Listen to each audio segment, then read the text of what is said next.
Welcome to the Business Building Blocks podcast, where we talk about the struggles and celebrations that leaders and entrepreneurs experience on their journey to success. I'm your host, Kristina, and I'm passionate about helping you achieve massive amounts of success at work and at home. We'll talk about all things people and organizational wellness, share relatable stories, and feature insightful guests because quality people and processes are at the heart of every success story. Ready to learn, grow, and have fun? Let's dive in.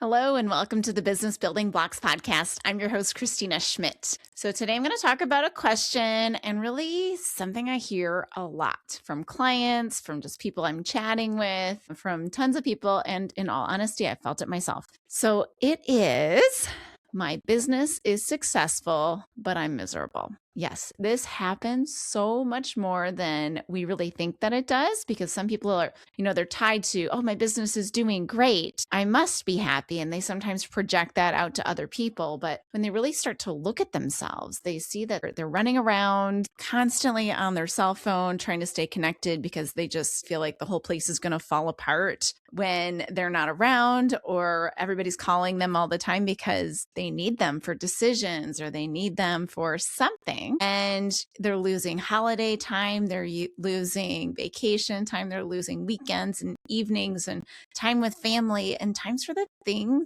that they're losing life. And that kills me and pains me so much. So if you're feeling like this, I need you to listen to this episode. And if it speaks to you, share it with someone else that you know is feeling this, and not to try to toot my own horn, but at the same, come reach out to me. I can help you, because it's not, the fix for this is not instant. There is going to be some really quick wins that you can get, but there might be a longer view and a longer plan. If you don't start today, it doesn't get done. So let's get into it. I'm going to give you, again, practical things. Some stuff will give you relief now. And that's what I want you to focus on right now, as like a carrot and a quick win. But ultimately, there is a bigger picture that has to do with some of the things that we do to get in our own way, and maybe some structures and systems we need to get set up. So the first thing, if you're feeling this way, if you're saying, oh my gosh, I'm so miserable, the first thing I want you to do is I want you to go find out what your working geniuses and your working frustrations are. Super easy. You can pop onto my website and grab one, or you can pop onto the Working Genius website and you can grab one. It's the same thing either way, but just go get yourself one because it's going to be so eye-opening as to why you're frustrated in your job, or why you get so angry about it. In fact, this is actually the very reason that Working Genius was put together, discovered, however you want to talk about it. But essentially, Patrick Lencioni, one of the co-founders of the Table Group, he was constantly getting miserable because he was getting on calls and he was constantly galvanizing people, and he would just get crabby about it. Somebody with the genius of wonder said, why are you like this? And boom, set off all of his invention. And they created this model that has helped thousands of people and helped get clarity, helped get higher productivity, and just helped them live their lives the way that they are intended to, the way God designed us to. So dig into this, just find this out, because when we have an answer to it, we will likely see some clarity. So if you find that you are spending more time in your competencies and frustrations, if you don't know what I'm talking about when I talk about this,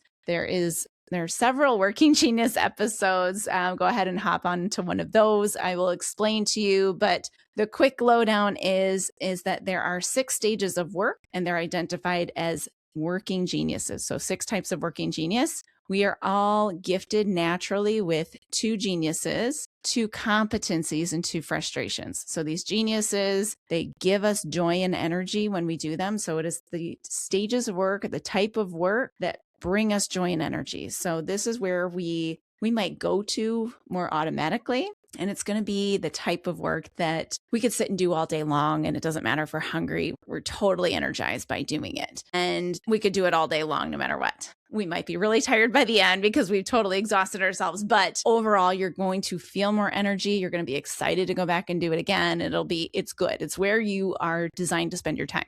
On the other side of that, you have 2 frustrations, which drain all of your joy and energy. And if you do them for like a minute, you might get very frustrated, or you might just avoid them altogether. And then you have those 2 in the middle that are kind of don't bring you energy, don't drain your energy instantly. But if you had to do them all day, you would be drained. So if you're spending most of your time in those kind of bottom 4 for you, you're going to feel burnt out. You're going to be miserable. You're going to be grumpy, crabby, whatever you want to say. You're not going to be happy, whether your business is successful or not. And the truth is especially when we start businesses, we've got to go on full kilter all the time because we are doing everything. We're wearing every single hat, especially if you started it on your own and then grown. But even if you started it with a team, everybody's doing everything and you're just doing it to get it done. You're getting it across the finish line and it's like, just go, go, go all the time. And that's great for a period of time, but you will burn out. You will get tired. You will get tired of it. And if you grow to the point where it's successful and you have a team, it doesn't work anymore because it's going to frustrate everybody and it's going to keep you locked into that business all the time. So what do?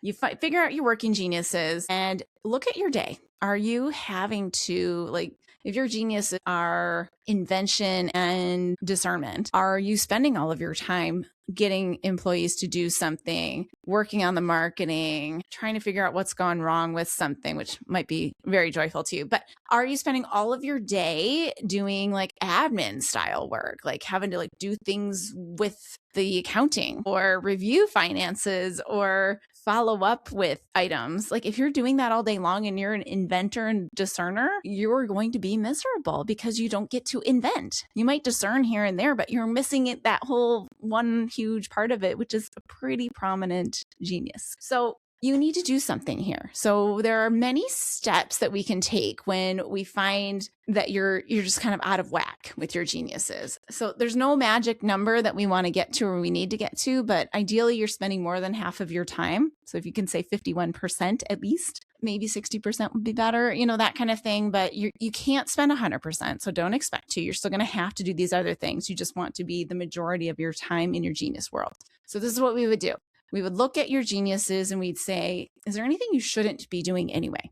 Because truth be told, many leaders do things that they shouldn't be doing. And I'm not just talking about time wasters, but I'm talking about sitting in meetings where there is somebody who's actually there who's supposed to do it. And the owner or the leader sits in because they like it, or they sit in because they feel like they should, or they sit in because that's how they keep their finger on the pulse. So look for that first. Are there things that you should not be doing? You may or may not be able to just stop doing them. You might have to create a plan, transition out, figure out who is running it, make sure that, no balls are getting dropped. So it might not be instant, but create a solid exit strategy and get out of there. Stop doing those things. Another thing that we would do is we'd want to look at your whole team map.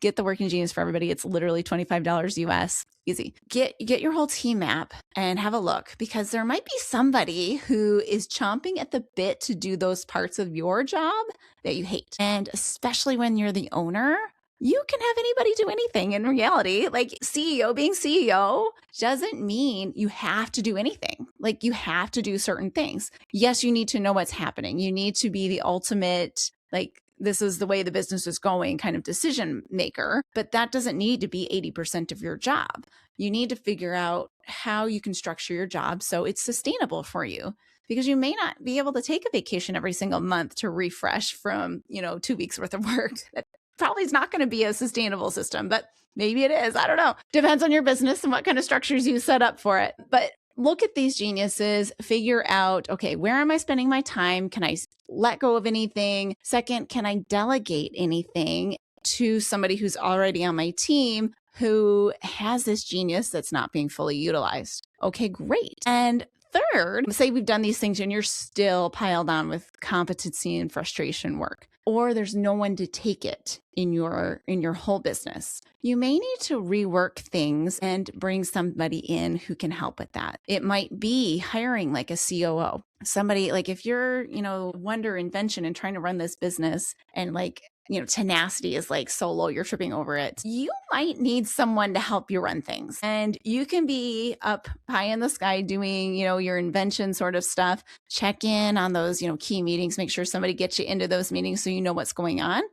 But if you're like, you're not going to be happy if you're spending 75% of your time running the business, kind of cracking the whip behind people, even like giving recognition to people all the time and having to like do consistent coaching sessions like that's going to be very hard and draining on you. And that's okay. But we need to get somebody doing it because your team is not going to function well if somebody's not doing it. So this will take a little bit longer of a plan to get somebody in place, figure out, do you have the funds to do it? If you don't, what do we need to do to get the funds in there so you can hire somebody? How do you raise revenue? What do you do? So you've got to look at that as well. So having a staged approach to getting yourself functioning more in your geniuses than in your competencies and frustrations. So that is step one. Step two. So that's kind of the easy part, okay? But it's a great place to start. But maybe you find that, hey, I do a lot of genius work still, but I'm still miserable.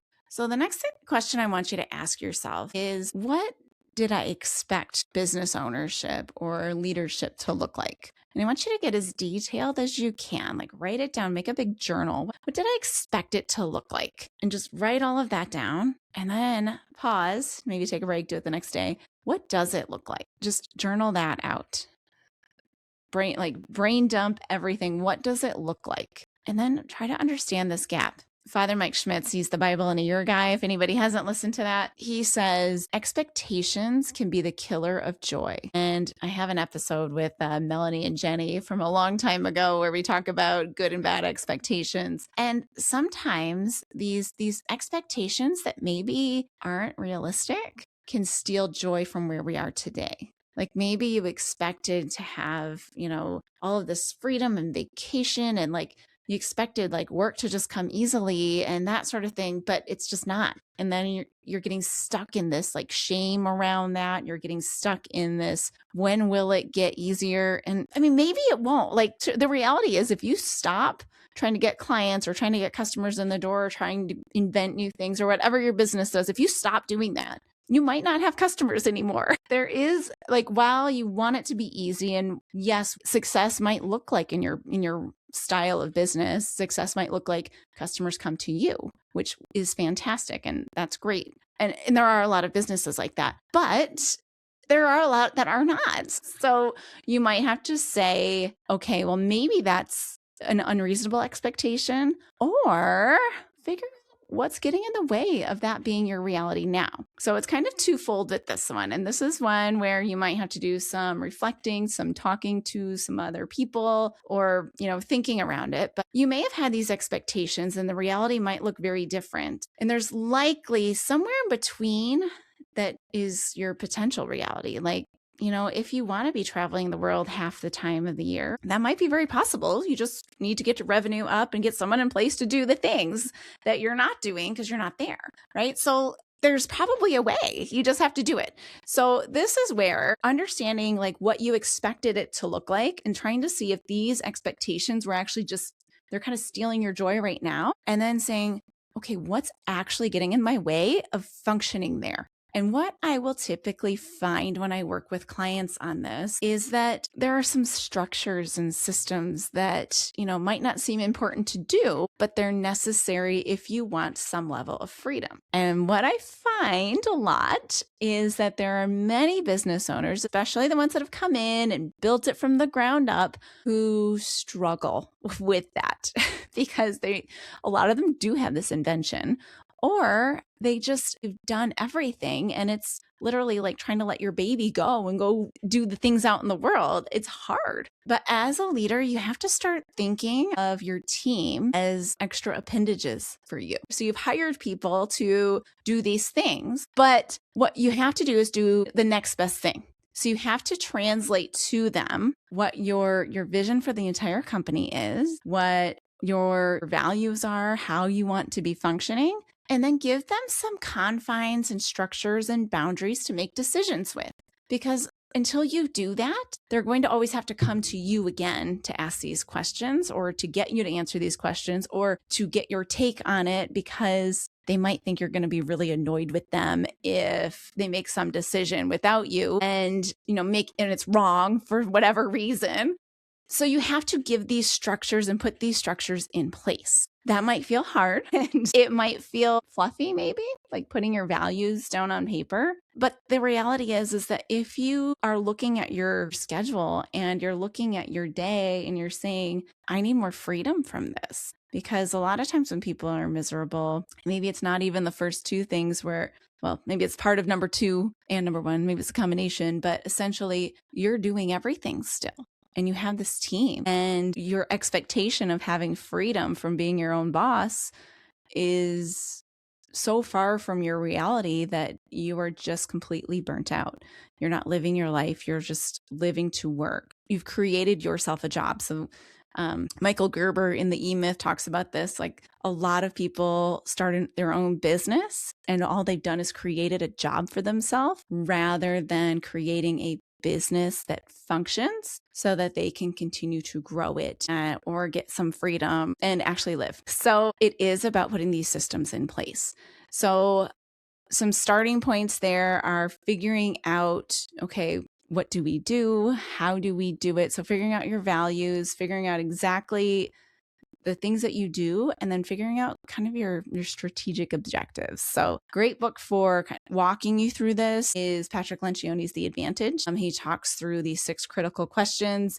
This is also something that I do work with teams doing, where I walk them through figuring out these 6 critical questions for themselves, and then taking it into a place where they can set up a weekly meeting structure where the meeting is actually effective and impactful, and they get the things done that they said they were going to do. And that's how you're going to move it forward. So if you'd like to get started on that, grab that book or reach out to me, because that is something that I love to help people with, that I love to help them just get some clarity on, and to just be able to say it very easily. And then when you bring somebody on board, you just say, hey, this is how we do it. This is what we do.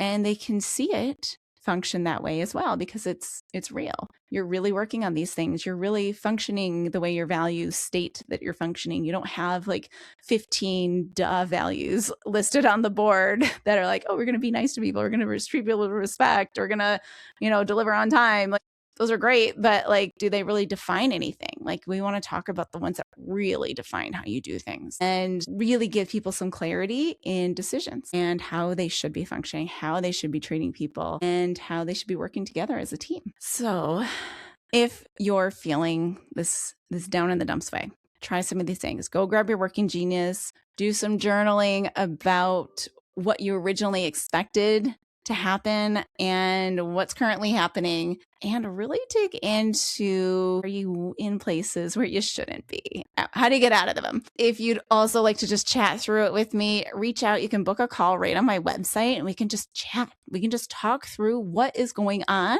and you will get some clarity from that phone call alone. So I look forward to chatting with you about it. And if you enjoyed the episode today, please like it, share it with a friend, share it with somebody who is miserable in their very successful business. And I will see you in the next episode of the Business Building Blocks podcast. Thanks for tuning in to the Business Building Blocks podcast. If you enjoyed this episode, make sure to subscribe so you don't miss what's next. If you found value in our conversation, please leave a quick review, like, or share. It helps us reach more amazing listeners like you. For more resources and insights, visit KristinaSchmitt.ca, where you can find tools and support to empower your leadership journey. Thanks again for listening, and we'll see you in the next episode.